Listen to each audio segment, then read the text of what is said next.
So as Duncan said, I have spent a fair bit of time on Zoom, mostly in sort of meetings and in the professional sense. And now that we're in this sheltering in place situation that we are, there's this, I'm just going to say there's this vast exploration of Zoom in new, how can we use this in new ways and new more engaging ways than perhaps was done in the business and corporate world.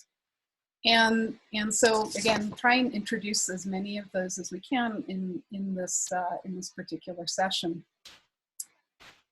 So we're going to go now to a poll so I can learn a little bit about who's on the line and what your experience is with Zoom. So again, one of the engagement features.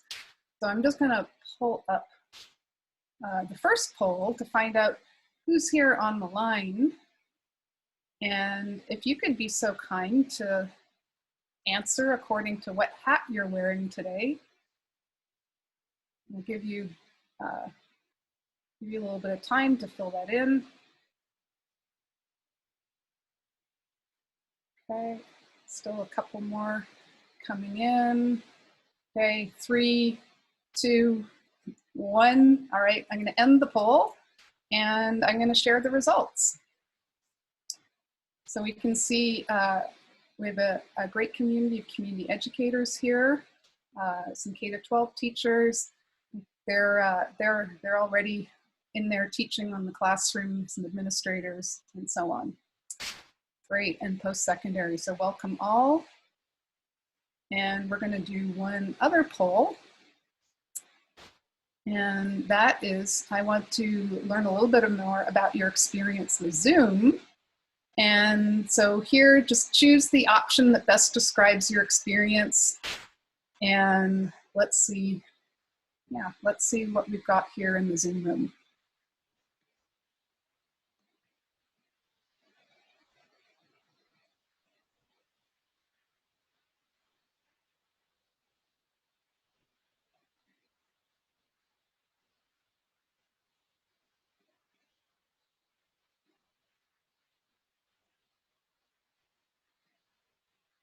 Okay, and I'll just give the countdown 3, 2, 1, and we'll end the poll. And we'll share the results so that you can see what's happening in the room as well. So yeah, most of you, or a good chunk of you, have been on Zoom sessions before. Welcome to the person where this is your first ever Zoom. Yay, hopefully not the last.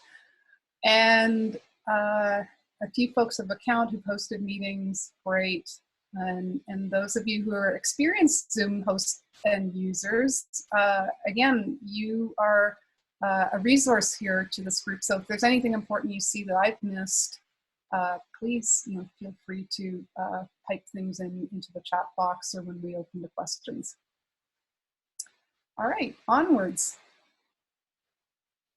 So here's a question again that will take us into some of the engagement features with Zoom. And so this is really trying to get a sense of, yeah, what are your biggest concerns or fears or anxieties about using Zoom and making that jump from classroom or field situations online. I'm gonna ask you to put your answer in the chat box, but don't hit send until I say hit send. And we'll have an opportunity to experience something called a chatterfall. So I'll give you about a minute to, yeah, write something in the chat box in response to this question.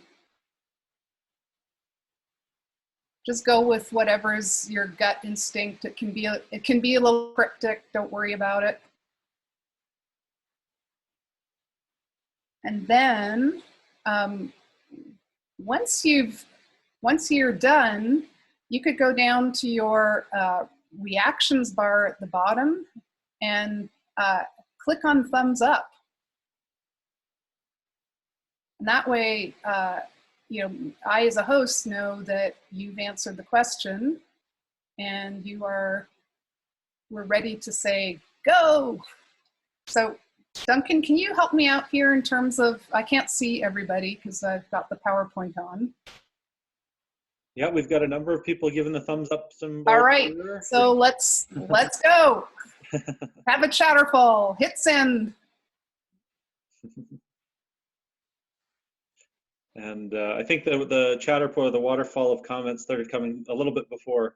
So we've got those That's all right. in right now. Yeah. That's good. You know, and we'll collect that, because I think, you know, if we don't hit on some of these things in this session, we will warrant a, you know, sort of a further session in the future. So great. Thank you for sharing that. Okay. So here's something I learned when I did the webinar last week on the webinar on webinars. And I was just astounded to learn that 72% of people lead webinars without any training. And yeah, this is absolutely staggering. And just given, like I say, the technical nuances of Zoom, I cannot stress enough the value of getting in there with Zoom, whether it's with your colleagues, your friends, your family, playing around. Duncan and Christine and I were, you know, continued to play around yesterday with a few different features that I hadn't used quite so much. And you can take turns creating breakout rooms and things like that. So, you know, again, the being able to teach online smoothly in a way that where you can be relaxed is really about learning the platform well. And taking, you know, investing that time to learn the platform. So here's the list of things we will cover today, and let's just keep moving forward here. So getting started, this is pretty key. You know, this is all part of the preparation. So, you know, having, you know, really thinking about what's your habitat is what I call it. You know, what's behind you? What are people going to see? How's your lighting? Do you have your camera at face level, so that you can come across, you know, kind of as relaxed and clear as possible. And you minimize the distractions in the background in terms of sounds. I know lots of friends with kids right now devising interesting strategies to you know, incorporate their kids at strategic times, and otherwise, you know, being able to keep them off screen and from disrupting sessions. I know we're all in this you know, very challenging circumstances, and each of us have unique challenges in our homes. So then in terms of the technology, as I say, just really get to know the ins and outs of Zoom. You know, make sure that you've got reliable Wi-Fi. To the extent you can, I would say turn off any applications that you're not using when you're doing Zoom presentations. And you want to orient your, you definitely want to take the time to orient your participants. And it may seem self-evident, but yeah, definitely make sure your device is plugged in so you don't run out of power. And then in terms of presence, you know, now that we're in this circumstance of, you know, like I say, sheltering in place, we don't have the sort of social interaction that we've had in the past. I know that my own ideas about Zoom have certainly morphed, that you know, now, you know, really having a friendly, inviting kind of atmosphere on Zoom, you know, that we're in a place now where, you know, our community is online, and so really paying attention to the quality of the community that we can create when we meet online. And I think part of that is you know, just acknowledging that you know, stuff's going to happen. There's going to be glitches. There's going to be things out of our control as hosts, and just to, you know, to roll with it graciously, because it will make a huge difference. Find the humor in the situation. Where appropriate. You know, yeah. So onwards. So the backend setup and scheduling a meeting. So if you have your own Zoom account, this is actually this is part of that technology prep. I would suggest really taking the time to go through this backend in your account and understand all the different settings. And to that end, I'm just going to, we're actually going to go to the live version of that. And bear with me as I find, let's see, I want to stop share. So there are some things that are a little bit clunky about Zoom, but here we go. We're now moving from the PowerPoint over to, this is my Chrome browser. And so this is the back end. I'm logged in, and so here's the settings, and I'm just gonna use my, I'm actually gonna use the annotate here. So the annotate bar gives you an opportunity to have a little cursor. So you should see a little red cursor. That helps you to be able to point things out on a screen. So the settings are over here. And if I click on those settings, I get an extensive list of settings. They're organized. You can go quickly, you know, these are the meeting scheduling settings, basic settings, advanced settings. So if I want to go to the basic settings, you know, there's all kinds of things you can customize around the chats. So for example, with students, you know, maybe you don't actually want students to be able to send private messages. So that's something that you would disable. Now, interestingly, you can also disable that in the actual meeting. But, you know, just to know that there's these backend controls. If you disable this in your backend, none of your meetings will have private chat. You know, I'm just going to scroll up here because security is a huge, has been a huge issue for Zoom.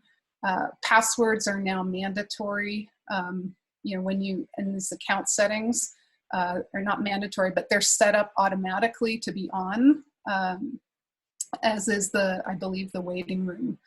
So the controls in terms of security and who can come in are there. So again, I'm not going to spend a lot of time here. I just can't emphasize enough that you take the time to learn this. Zoom has lots and lots of help videos for these kind of, to support you in, you know, making the choices that are appropriate for your classroom. And then if you want to schedule a meeting, again, pretty straightforward. I've just hit schedule a meeting up here. I can name my meeting. I can provide a description. I schedule it using these calendar functions. You see that it automatically requires a password. I can have folks join with their video on. Likewise, you know, enabling it for both telephone and computer. Again, recommend enabling a waiting room so that you can see who's going to be coming in. You can mute participants on entry. Again, lots of different options. So that's all I wanted to do in the back end here. So I'm just going to pause this share and go back into the PowerPoint. Right.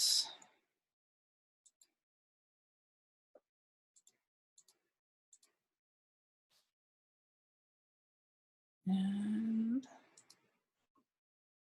I share screen.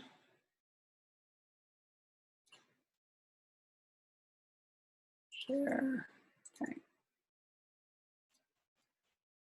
Okay.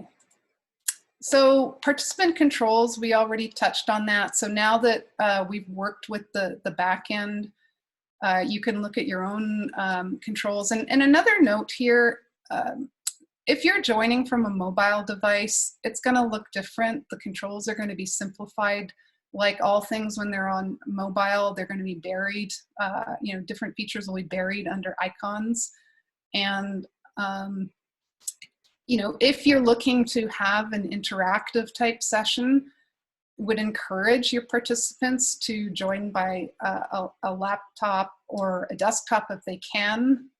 It will just facilitate engagement. Doing chat on a phone it's pretty clunky.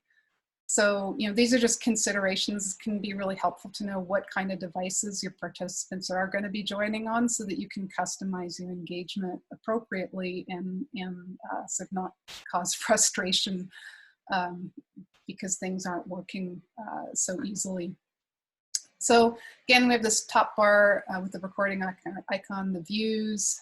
We talked about your photo, how you can change your name, you can mute, unmute there. The bottom bar gives you more audio and video controls, again, on your own time, or even now, you can go in and you can see like these little arrows beside the word, and you can click those open and see that there's a bunch of things, and you'll also see that there's a button that says advanced, and you can click on advanced and see that there's even more features. So again, lots of layers here. And then these bottom bar pieces for participants, like the share screen, you can enable, disable, same with reactions, annotate, recording. So you can even set this up so that the participants themselves can record the meeting on their own computer. You know, so like I say, there's, oops, and lots of options. And then there's the participant window. And when you have that participant window open, you can see that you have some choices there about, you know, thumbs up, thumbs down. You can raise your hand. You can, there's a little coffee cup icon there. I need a break. And there's a timer that I'm away. And so I'm going to invite you now to just go to your participant window and let's see, how about, you know, just hit one of those icons, and whether it's faster, slower, thumbs up, thumbs down, just want to see that you've found them all. There you go, they're coming in.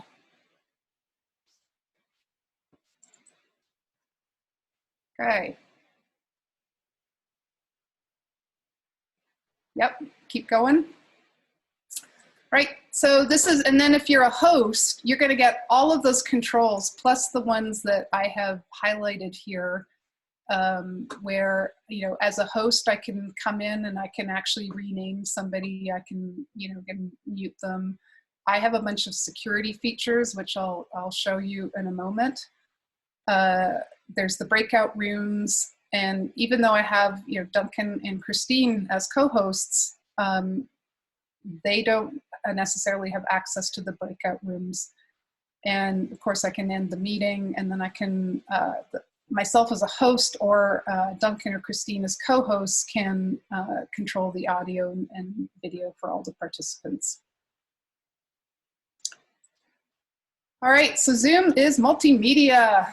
As you can see, we've already shared some files in the chat box. We're sharing PowerPoint slides. When you share screen, you have the ability to actually have a whiteboard. So if I were to stop this share for now and reshare, and here is a whiteboard. And this is a collaborative whiteboard. So you could, you know, you can take text here and say hello, and any of you could get onto this whiteboard and collaborate. Give you just a few seconds if you want to join in here.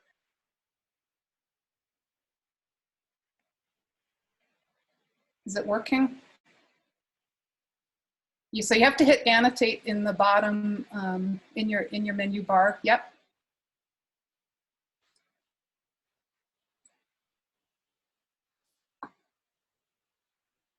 Okay, so that is the whiteboard. There we You know, and if you're going to have students use the whiteboard, a suggestion is just have a minute where they can just go nuts on this, and then as the host, you have a great big eraser here, and you can essentially clear everything. Oh, and it's great. Somebody's noticed the stamps. So the stamps are wonderful. You know, if you want to just have people vote on something or point something out, look, yep, somebody's got the arrow here. So this actually identifies people. So if you want to check in with your students, you can have them use the arrows, and you can see who's checking in. Because there's lots to explore here in terms of the annotate functions, again, to facilitate engagement.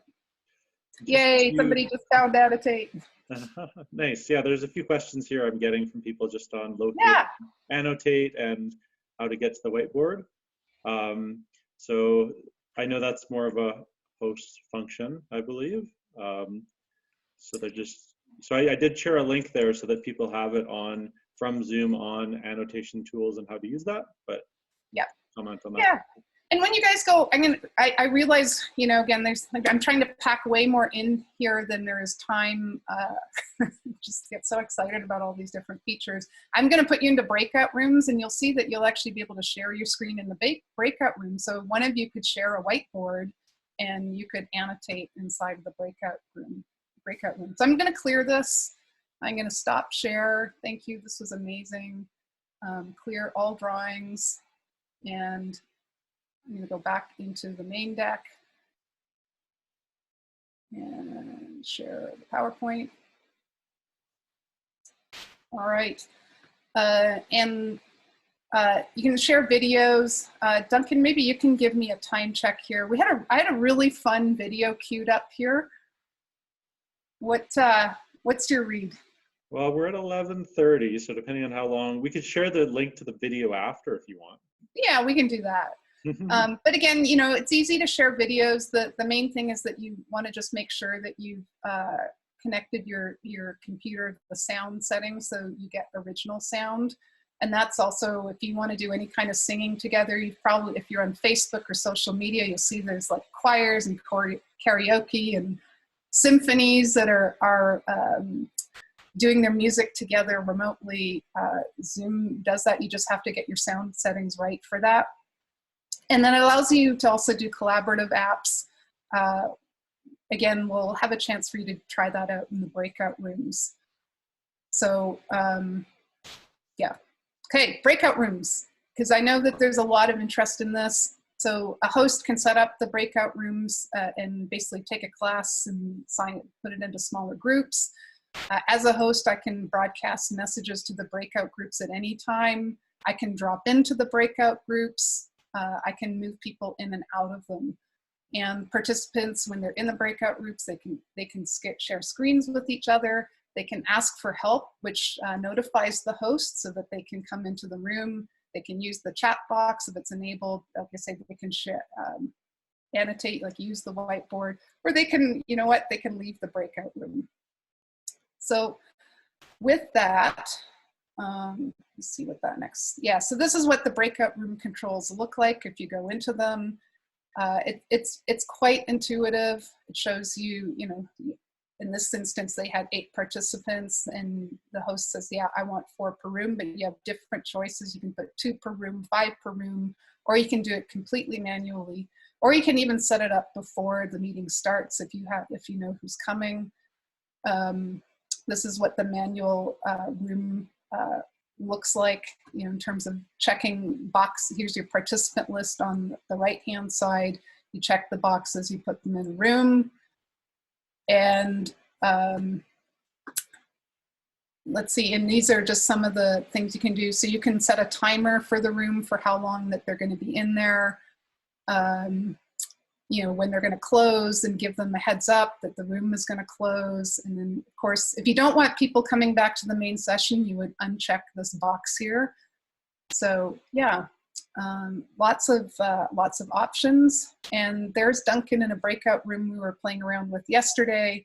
Just seeing like the little broadcast note here as he was in the breakout room and I was outside saying, you have 1 more minute left for discussion. See you soon. So you could send in a question, whatever you like.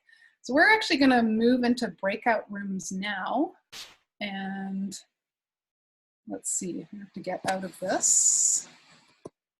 And I'm just going to do an automatic breakout room. And I am, before we go there, Duncan, could you put the Padlet link in the chat? Sure can. Somebody just asked that in the chat, whether they could use pose questions or have a sharing in the chat here. So the link is in there now. Yeah. So if everybody could grab that link before I put you into breakout rooms. So we're going to have 10 rooms with 4 to 5 participants per room. And once you open that link, which takes you to Padlet, you'll see that there's a question on the top right corner. And if you've never seen Padlet before, don't worry about it. It's pretty intuitive. And if it doesn't make sense, that's okay too. Just have,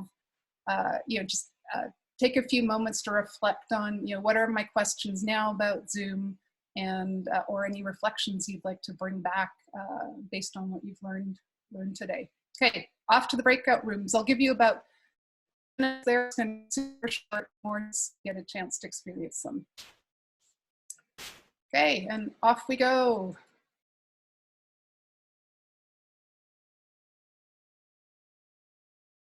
Oh, hey, Kathy. Hi, Kelly. Oh, you're on mute. Do you want me to unmute you? There you go, Kathy. Hey, Kelly. Do you want me to you can unmute yourself. I guess that's good practice, right? You're still unmuted, Kelly, or muted. There we go. Yeah.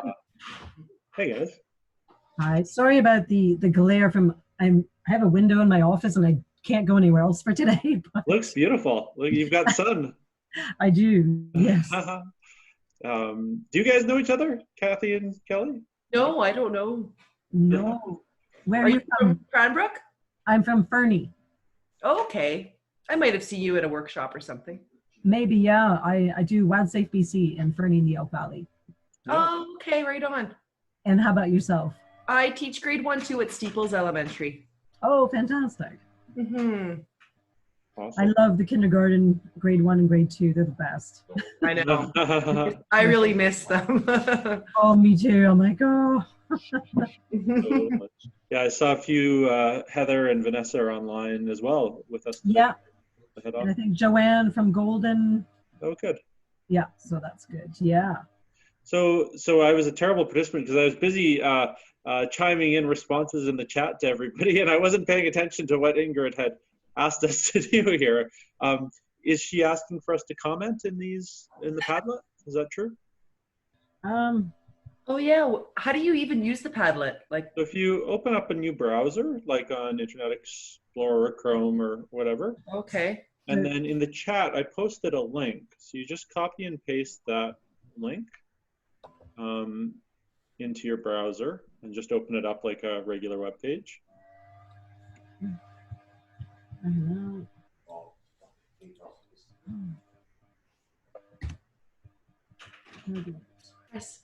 Chris, you need to be quiet. I keep losing everything. So did you guys get that? Oh no, I'm way behind. I don't know what I'm doing. So if you click on the chat at the bottom of your screen, if you hover over, there should be a little chat icon. So if you go to where you can see us, see me and Kelly, and if you click on that chat, I'll repost it. It's a few messages up now. Way too much. There's a URL a website I just put up there. It's just one way, what Ingrid's showing is just one way that you can interact with people. So the Padlet's one way of teacher or students or other people chiming in on something, but it could be, like I use Google Docs a lot for that, where people can chime in all together or separately. I'm sure there's other good platforms. I don't know, Kelly, if you've experienced any. I'm using Microsoft Teams at school with my students. Yeah, a lot of school districts are using it. I think Ingrid gave us, I don't know if you saw the pop-up, she gave us a 1-minute warning about 30 seconds ago. Completely confused. So, yeah, do you see Sorry, that? Yeah. I don't know. I don't know. I have no idea where I am right now. Yeah, I've lost you guys. You're at the bottom. I can't even find the Zoom. Okay, if you go to the top right of your Zoom window, there should be a speaker view and a gallery view. And if you go to gallery view. Yeah, I've lost. I can see you in a tiny spot on the bottom of my computer. How do I make that bigger? There we go. Wait. Okay. Oh yeah, there's an arrow out to make it There we go. smaller. Yeah. Okay.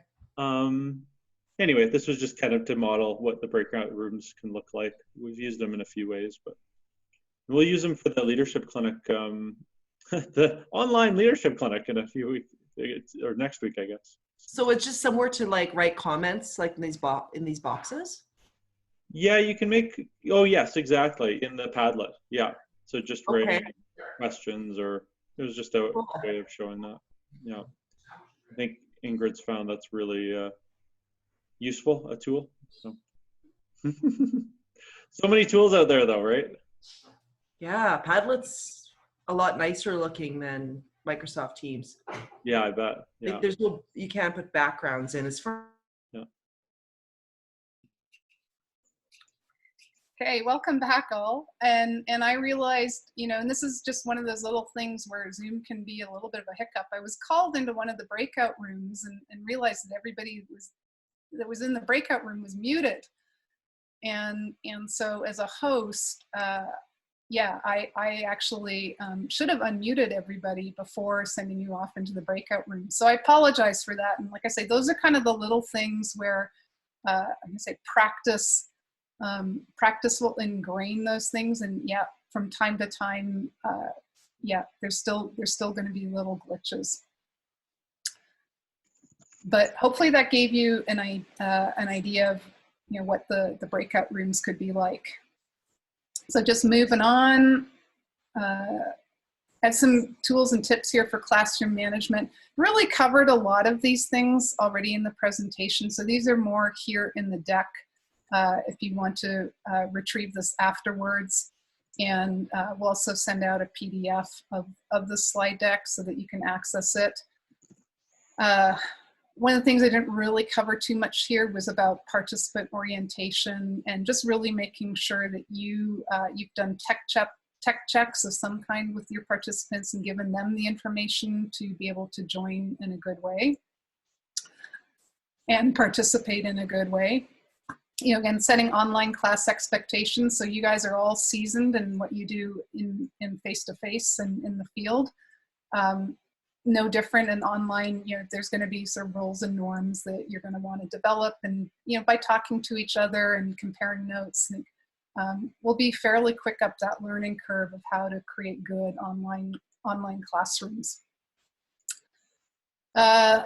Again, more tools and tips for classroom management. I think, you know, one of the ones that really stuck with me is this idea of like note and vote about every 15 minutes or less. It's where you're saying we want some kind of reactions or engagement happening. And, you know, again, just lots of questions there for consideration as you design your session in terms of what you want enabled, what apps you might want to use.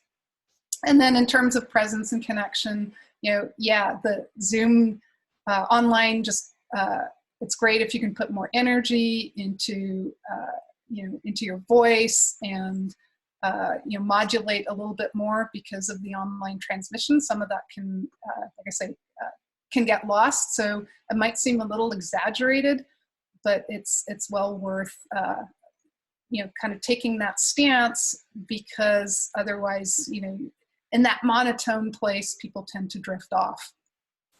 And yeah, that's about it. Some helpful resources here, and I know I have gone longer than my allocated time, but I am here essentially to answer questions for as long as anybody wants to stay online. Well, before we move to that, yeah, just want to say a huge thanks to Ingrid for taking that time today to package this up. And we'll, like I said, it's a few people have asked, it's recorded. We'll send out the links we've shared in the Zoom chat along with other links. And we have had a couple questions come in here, Ingrid. And do you want me just to pose those? Or do you want to open it up for people? Fire away. Yeah. So Lori Frankham was wondering if you could tell us the tools to develop or the steps to developing polls. She's also wondering how to find annotate on a tablet. Okay, sorry, can you repeat the first question? So developing polls, the steps to develop a poll. Right. So that's really that's quite easy. I'm going to share a different screen. I'm going to go back into the the Zoom interface. So when you're setting up a meeting, so this is the meeting schedule. Okay, I have to set up, I'm actually going to go into one of my existing meetings that's already set up. So I'm having a housing meeting with Tara next week. And you can see that down here at the very bottom, it gives me to add a poll here. So if I click on there, it's really simple. I add a title for the poll. I put in my question. I give, you know, the different options, and you can have single choice, multiple choice. So that's how the poll works. So it's something that you set up when you set up your meeting right at the beginning. You can, I believe you can create polls on the fly too. I have not done that. Yeah. And then annotate on a tablet. I would have to double check that. I have not ever tried doing annotation from a tablet or mobile. That's probably a very easy question you can answer just by putting it into Google. Can I annotate on Zoom using a tablet? And you will probably get your answer in the first 3 search hits. And hi, Ingrid. I just jumped in super quickly because I know that Lori asked that question, and she's going to be facilitating a webinar with Wild Voices Online.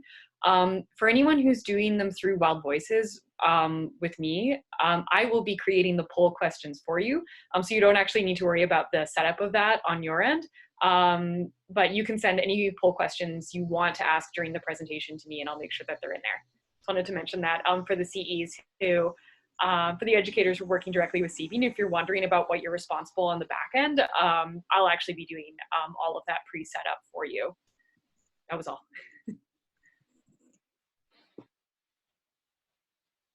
Okay, next question. So we had a question from Sue that I haven't got to yet on the chat, asking how to save webinar recordings for streaming later. I know with CBEAN, what we do sometimes is we don't store it in their system, we download it and then save it. We've got a Dropbox account we use for our storage, and then we share the Dropbox link. But I don't know, maybe there's other options, Ingrid, you'd recommend? Yeah, I mean, Zoom, so again, this is in your settings. You have a choice of whether to record or not to record, and then you have if you decide to record, you can record on your device or you can record into the cloud. And, again, just, mindful recordings take up a lot of space. So recording it and then downloading it somewhere else like Dropbox makes a lot of sense. And again, like those settings are in the back end, and as well, when you start your meeting, you want to make sure you hit the record button. The other thing you want to do is when you go out to breakout rooms, you want to stop the recording because you'll just get this kind of long blank. Yeah, and then just make sure to end your recording. Once people start leaving the meeting. Thanks. And Megan was asking, can you choose when to show the poll during the meeting? Yeah, yes, absolutely. So the controls allow you to gather the information, and then it gives you the option of, to share or not to share, and then you can always pull up those results, I believe, at a later time, in fact, to that. And yeah, so that first poll we did, I can, again, share you the results right now. So it's not, you have the option to show those anytime. Cool. Thanks. And Jenny was wondering about privacy issues when delivering content to kids. She's wondering if she should default to having their video off. Yeah, so again, that'll be, I believe there'll be guidance coming from school boards, that will help on this. But that's one of the reasons for also using the naming feature, so folks can rename. Again, recording, I guess the issue is it being recorded or not? If it's not being recorded, then privacy issues are less of a consideration than something that will be recorded and available after the fact. So again, I'm not going to weigh in as the privacy expert here. I think, I would suggest consulting with whoever you're doing this work for, really get a good understanding of their privacy rules. And then to know that Zoom can accommodate based on what their guidance is. For sure. Thanks. And Alex had a question that we kind of touched on earlier before this webinar. Was one of the agencies she uses has Zoom, which requires it to be linked to her associated email. Can you have multiple emails associated with an account, or do you need to have multiple accounts? I'm not sure I understand the question. I wonder if she's getting at what do you use Zoom requires? Alex, maybe if you're on there, do you want to turn yourself off mute and you can ask it directly? Sure. I was just looking for my screen and realized I'd mute in the bottom corner. Yeah, one of the agencies I use said it must be linked to my Canadian Armed Forces email so that we can send out invites through that email and everything. But I mean, I work with several different agencies on my Zoom account, so can I jump back and forth, or do I have to, I don't want it to say from Canadian Ranger Alex when I'm sending it to the Métis Association. Got it. Would I Yeah. need to? Yeah, so it's a paid Zoom account? Or is it I think, I'm Free one, but we also have a paid one. And my next follow-up question would be managing multi-users on a paid account to have it customized to who's hosting without going in and reinventing the wheel and messing up people's settings. Yeah, so you can save meeting templates. So people, have a certain style of meetings, they can have their own template. So this is on the paid account. And yeah, you can set up more users. I am not so familiar. I don't think you can set up additional users with the free account. I mean, the free account is a free account for a reason. Mm-hmm. And so, you may want to consider having a couple of free accounts for the different email addresses you're using. But it sounds like with a paid account, you can go in and have various hosts set up the templates, and Yep. they just click their template and then the invites go from that email. That is my understanding. Yep. Okay. I have not personally done that, but in my research of Zoom, that is my understanding, and that you can set up, your contacts inside of Zoom. You can set up channels. Yeah. Thank you. Okay, I'm just looking through here. One question from Jenny. We'd like to do some Zoom chats where the host is outdoors. And we talked about that actually on our, because we'd love for people to be outside and at least outside doing this, right? But any tips, technical challenges, etc., if doing it outside? And Yeah, well, number one, if you're going to do this outside, this goes back to the very beginning with technology and knowing your bandwidth, and whether if you're using Wi-Fi or using your cell. Zoom uses a fair bit of data, so you just want to be cognizant of your data plan. I would test several times. Just make sure that your signal is strong, and again, and if you're comfortable sort of with the doing this over data versus over Wi-Fi, then there's really nothing stopping you from doing a Zoom from a remote location. Yep. And with that in mind, I hope everybody takes like at least 10-15 minutes after this and gets out. Looks like it's sunny in most of your places today. Yeah, and I would say the other thing, Jen, is that again, when you're out remotely, you may be, I don't know what device you're thinking of using. I mean, most of us, may not be using our laptop out, unless we set up a hotspot with our phones. Just if you're going to be hosting a meeting, I think you want to have access to all the different controls, which is going to be through your laptop. It's going to be harder from your tablet or iPhone, or it just will have to be much simpler if you do it from your tablet or iPhone.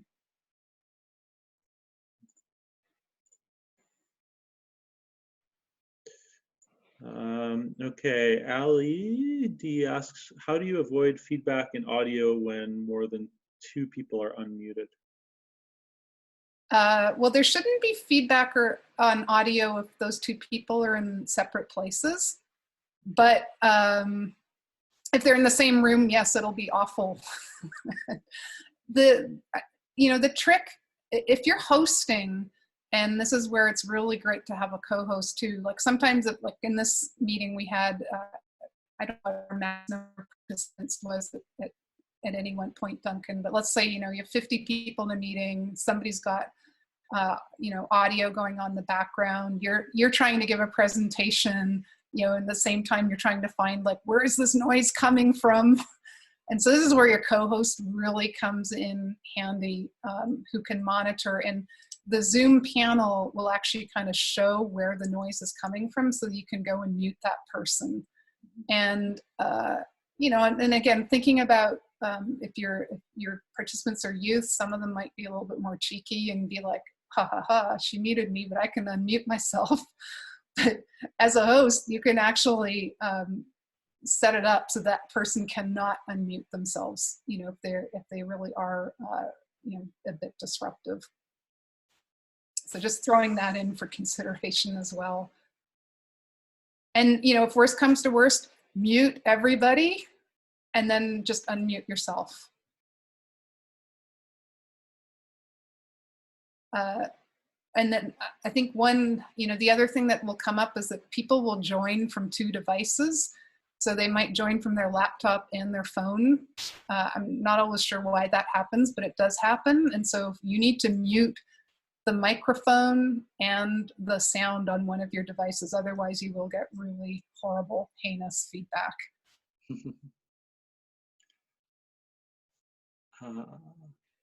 Cool. And Alex asks, just here, is Padlet another tool that you recommend to pair with Zoom? Yeah, I was just introduced to Padlet last week on a global, virtual global educators conference from some folks that are, I would say, they're at the core, at the heart of experiential education, and they're just really moving in terms of trying to figure out how do we take experiential education and try and make it, as engaging as possible online. And so there's a lot of creativity going on. That's where I learned about Padlet. And I know we had very little time to actually go in and use it, but it's free. You can have people on there anonymously. You can post video, pictures, links. And so, populating a Padlet together, again, I think it's a really neat collaborative resource because you can customize it in so many different ways. Highly encourage you to go take a look at it. And look at the gallery of Padlets that's on the Padlet site. Well, and it sounds like you've spurred on some curiosity, Ingrid. We've had Brenda ask if you could do another presentation just on Padlet. I leave that up to you, Duncan. Well, I think that there is a piece about these sort of collaborative and what's the other word? I can't pull it right now, but the documents where your participants or the platforms where your participants can work together, and there's a bunch of them out there, like Kahoot is another one, Quizlet, Flippity, where you can send people off to a breakout room, they can interact with something, come back, or you can do, depending on the size of your group, you can do it all together. Cool. And Callista was wondering, I think that's, yes, Callista, difference between paid and free Zoom accounts. I'm just going to post a link into the chat here that kind of gives that overview, but Ingrid, did you want to? Yeah, just really quickly. I mean, the free user account gives you a fair amount of functionality with one-to-one. Unlimited time to talk to somebody else on Zoom. But when it comes to having multiple users, you have a time limit of 40 minutes with the free account.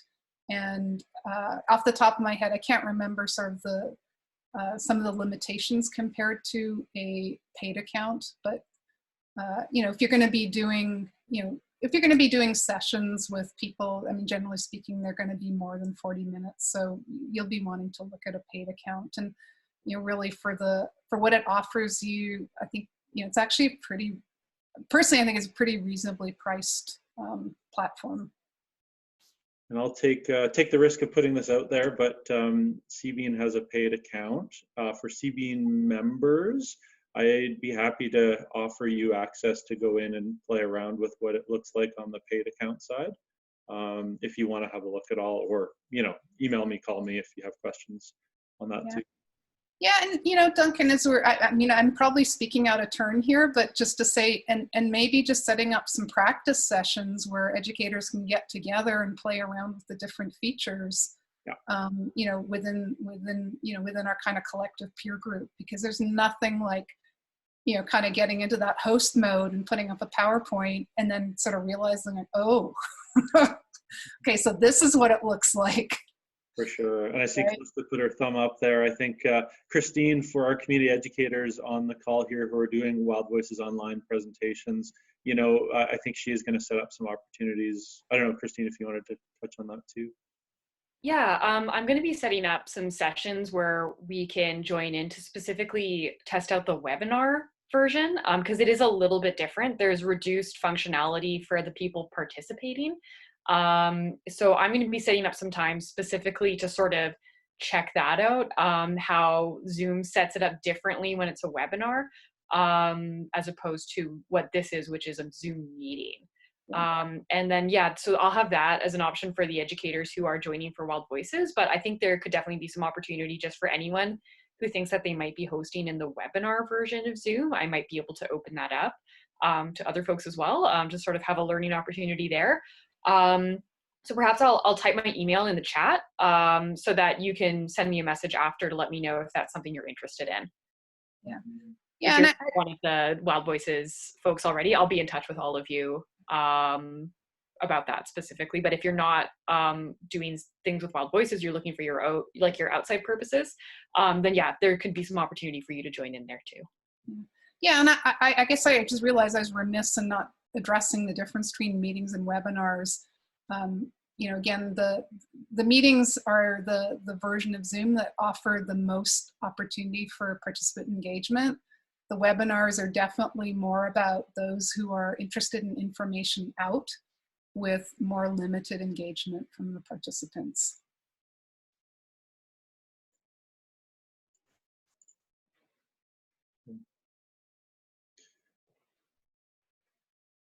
I'm not seeing any other questions that we haven't hit on in the chat, but I've been madly scrolling. So if I've missed anybody's question, this is a good time to unmute yourself and feel free to ask Ingrid any final questions you might have.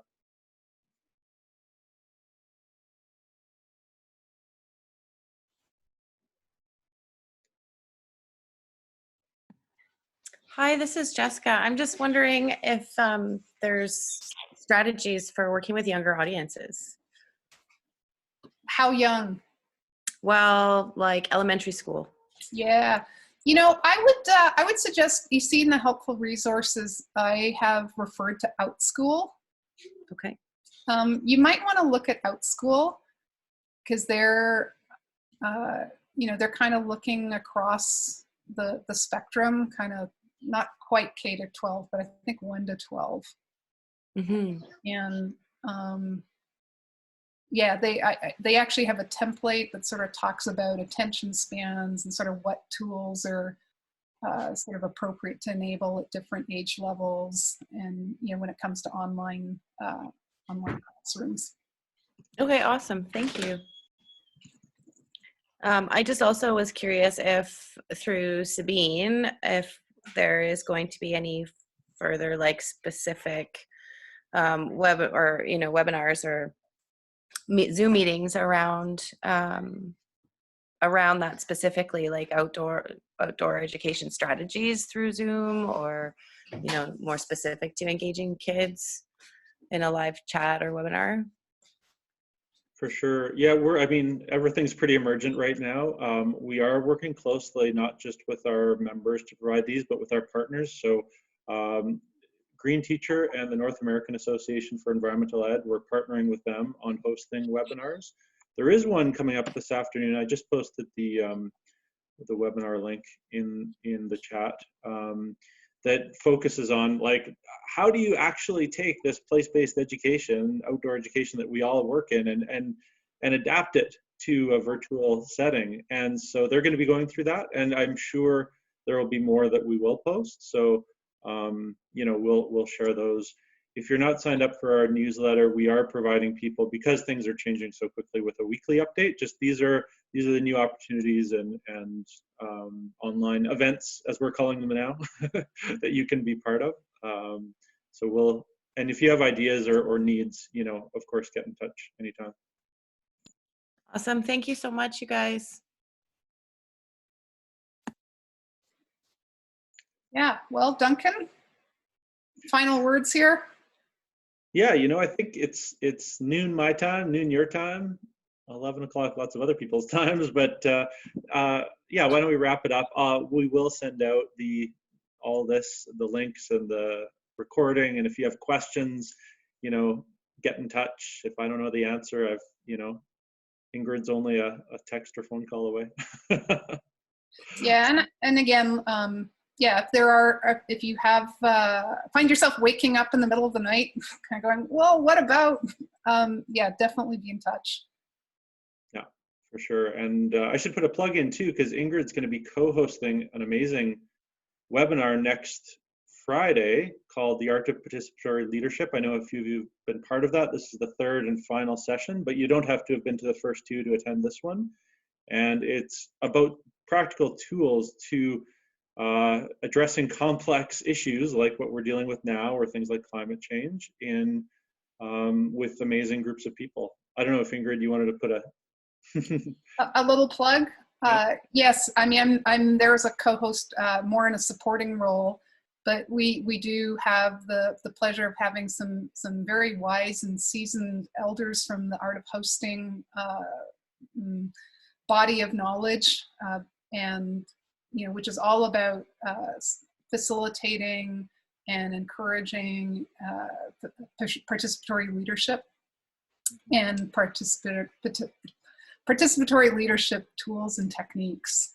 And so, yeah, it's always a time to stretch us in terms of our imagination and our creativity and how we do what we do, and offer that space for kind of collective reflection on you know, how can we continue to refine our participatory leadership chops. Thanks, Ingrid. I know I've learned a lot from that. So yeah, I hope you guys are all well. It's really nice to see your faces and names, and it is a really cool community of educators we've got here. So I'm glad we're able to continue connecting and working together. So yeah, without further ado, we'll break. I encourage you to head out to all your sunny spots outside there, it looks like, and enjoy the rest of your days. We'll see you online again soon, and hopefully in person in the not too distant future. All right. Thanks, Duncan. Thank you, Seabean. Thank you, everybody. Have an awesome day. Thanks, Thank Ingrid. you. Bye. Bye. Thank you. Goodbye.